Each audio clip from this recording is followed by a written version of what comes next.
Yang tadi disebutkan angkanya itu dan juga kesejahteraan untuk guru ASN dan non-ASN dalam anggaran kami tahun 2025 insya Allah sudah ada di dalamnya dan mudah-mudahan bisa kami sampaikan dalam waktu yang sesingkat-singkatnya. Yang kedua, terkait dengan masukan-masukan yang tadi sudah disampaikan, kami menyampaikan terima kasih, termasuk juga beberapa hal yang berkaitan dengan bahasa Indonesia dan bagaimana mengambil kebijakan, tapi prinsipnya kami ingin mengambil prinsip yang moderat terkait dengan kebijakan pendidikan itu juga yang saya sampaikan di hadapan Mas Nadiem pada saat serah terima, ada Prof. Satrio juga dan juga ada Bang Fadli. Kalau sama semua, untuk apa menterinya baru kan?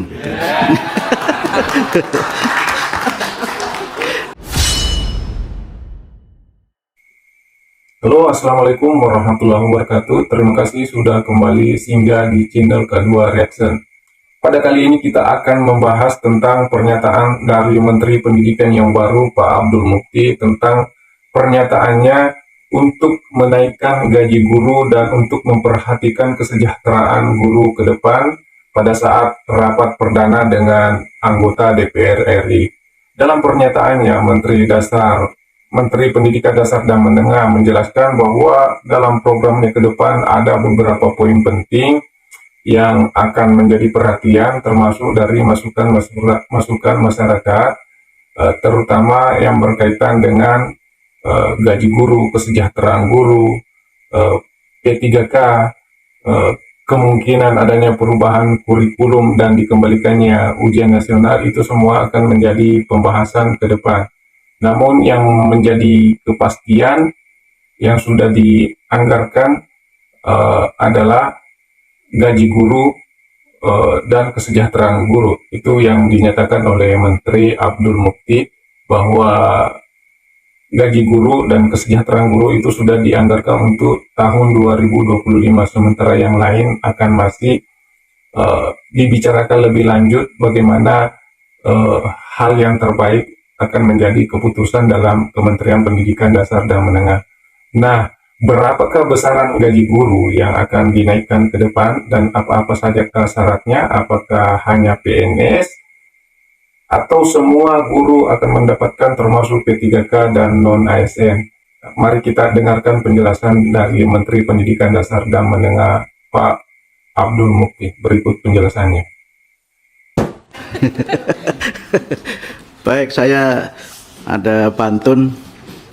Buah rambutan, buah alpukat, mengandung gizi dan berkhasiat. Para anggota dewan yang terhormat, terima kasih telah memberi nasihat. Biar nggak kalah sama Pak Iqbal. Saya ingin menyampaikan 3 hal saja secara singkat, mengulas beberapa tadi yang disampaikan oleh Bapak Ibu anggota dewan yang terhormat. Yang pertama, bahwa sekarang ini kami belum mengambil kebijakan terkait dengan ujian nasional, PPDB, Merdeka Belajar, dan lain-lain yang beredar di media sosial itu. Karena itu bukan pernyataan kami, itu aspirasi masyarakat. Tapi yang sudah kami anggarkan, sudah ada hisabnya, tinggal nunggu sidang isbatnya. Itu soal kesejahteraan guru.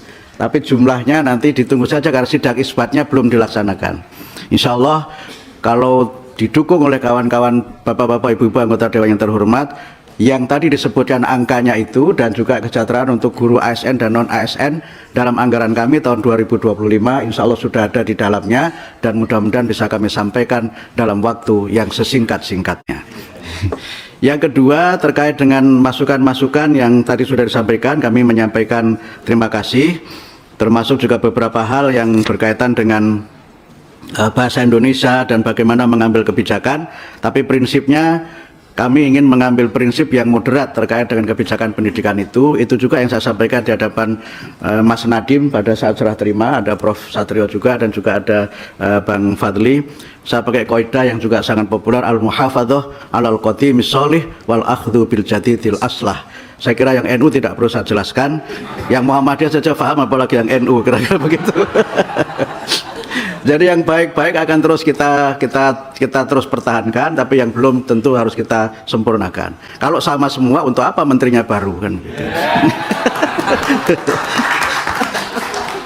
Kemudian yang ketiga, beberapa kendala menyangkut kebijakan memang menuntut perubahan regulasi. Misalnya soal guru P3K, memang itu ada beberapa regulasi yang harus kita sinkronkan. Tadi terima kasih Pak terkait dengan Undang-Undang ASN, kemudian Undang-Undang Otonomi Daerah, dan beberapa undang-undang lain yang membuat kita ini kesulitan untuk menempatkan guru di tempat-tempat yang memang sangat diperlukan. Izin kalau saya boleh menyampaikan, rasio guru murid kita sebenarnya sekarang sudah ideal.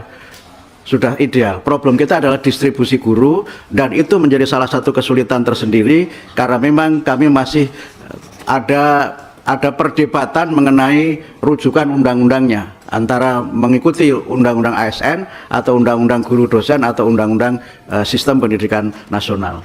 Kami akan mengundang pada tanggal 11 nanti, insya Allah hari Senin, itu mengundang para kepala dinas seluruh Indonesia untuk memberi masukan kepada kami terkait dengan P3K, terkait dengan zonasi, dan kami juga mengundang anggota Dewan yang terhormat, Komisi 10, mudah-mudahan juga ada yang nanti ikut hadir di acara kami.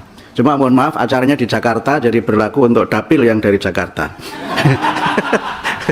Untuk kunjungan ke daerah, Ibu Anita, insya Allah kami akan sering-sering bersama-sama dengan DPR. Insya Allah kalau sering bersama DPR, minimal soal jaminan anggaran akan lebih aman.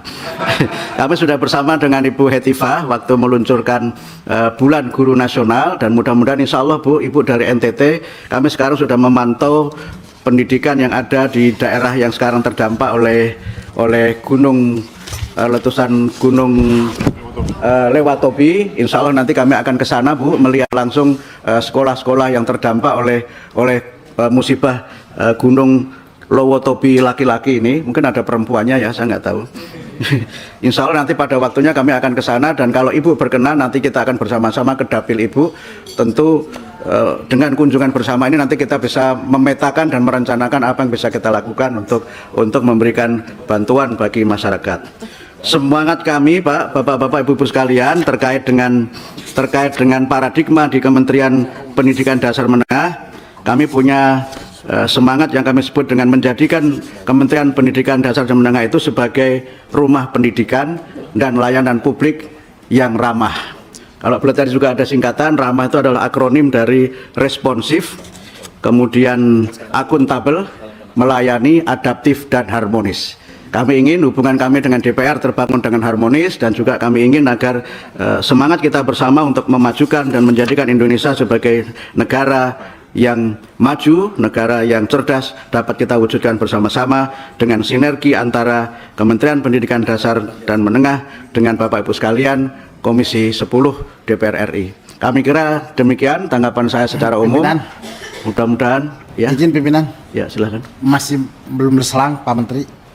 Masalah aspirasi teman-teman yang masalah infrastruktur yang tadinya di PUPR kita akan ke Komisi 10 atau ke Ya, itu juga termasuk kendala kami Bapak, dan menurut informasi yang kami terima itu perlu dukungan dari Komisi 10 karena memang termasuk dalam catatan kami banyak pembangunan infrastruktur yang tidak dapat terlaksana dengan sebaik-baiknya karena pembangunannya tidak oleh kami di Kementerian Pendidikan Dasar Menengah tapi oleh Kementerian Pekerjaan Umum sekarang ini, dan kami sudah ada rencana untuk nanti bertemu dengan Menteri Pekerjaan Umum membicarakan persoalan ini, dan mohon maaf ini juga sudah kami sampaikan kepada Bapak Wakil Presiden mengenai kendala ini, sehingga kami mengusulkan kalau tidak bisa seluruhnya, opsinya bisa opsi yang moderat. Kita ingin solusi yang moderat.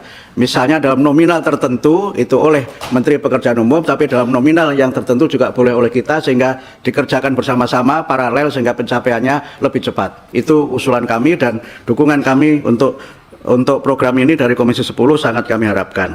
Termasuk untuk guru agama Pak, kami juga nanti akan ketemu dengan Menteri Agama, karena sekarang ini kami mendapat banyak keluhan, Ibu Hetifah juga bersama dengan saya, guru agama yang di sekolah umum ini nasibnya seperti anak yatim atau anak tiri, dan itu mungkin mereka harus kita berikan solusi jalan keluar, karena dapat informasi kalau mengikuti sistem yang sekarang untuk dapat sertifikasi mereka harus antri 40 tahun.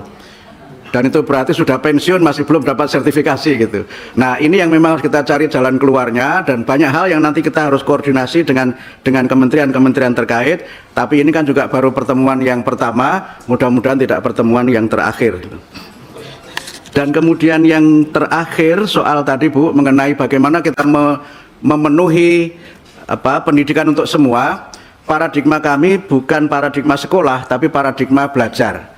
Jadi pendidikan itu tidak harus di sekolah, tetapi belajar. Sehingga karena itu kalau jaraknya jauh dan jumlah penduduknya sedikit, maka terlalu mahal kalau kita mendirikan sekolah di situ. Sehingga solusinya adalah membuka semakin banyak akses layanan yang memungkinkan mereka belajar, dan karena itu maka partisipasi masyarakat sangat kita perlukan, termasuk afirmasi bagi masyarakat, dan termasuk tadi relawan mengajar, bukan guru mengajar tapi relawan mengajar, yang bisa jadi mereka bukan guru tapi siap untuk mengajar di situ, atau dengan sistem pendidikan daring dan sebagainya. Kamu memiliki banyak opsi yang nanti bisa kita bicarakan bersama-sama. Kemudian yang terakhir, saya kira yang berkaitan dengan masukan-masukan untuk bagaimana perbaikan-perbaikan pendidikan, kami berterima kasih, dan sekali lagi kami sampaikan bahwa secara tahun ajaran, sekolah itu sekarang berada di pertengahan tahun ajaran. Tidak mungkin kita melakukan perubahan kurikulum di tengah tahun ajaran, atau perubahan atau penyempurnaan di tengah ajaran juga tidak mungkin. Sehingga karena itu kami masih punya waktu beberapa bulan ini untuk nanti melakukan pengkajian-pengkajian, menyerap aspirasi, sehingga pada tahun ajaran baru mudah-mudahan nanti bisa ada kebijakan yang bisa kita ambil yang terbaik untuk memajukan pendidikan nasional kita. Saya kira demikian, dan yang sudah kami lakukan baru 2 sebenarnya. Yang satu adalah tadi tentang bahasa Indonesia. Pada saat bulan bahasa kami mencanangkan apa yang kami sebut sekali lagi kedaulatan bahasa Indonesia, di mana kita mendorong untuk bangsa Indonesia ini bangga, kemudian mahir dan maju dengan bahasa Indonesia. Itu tadi penjelasan dari Pak Menteri Pendidikan Dasar dan Menengah, Pak Abdul Mukti, tentang rencana kenaikan gaji guru dan rencana mensejahterakan guru ke depan. Dan ternyata memang untuk gaji guru itu sudah dianggarkan di tahun 2025. Namun yang menjadi pertanyaan adalah berapa besarannya, apa-apa syaratnya, itu masih akan dibicarakan lebih lanjut oleh Kementerian Pendidikan secara internal, kemudian akan disampaikan ke publik. Selain itu, Menteri Pendidikan juga Pak Mukti menyampaikan bahwa ujian nasional di dalamnya termasuk pemerataan guru, dan bagaimana ke depan tentang P3K ini akan menjadi pertimbangan dalam rapat-rapat selanjutnya untuk diambil keputusan.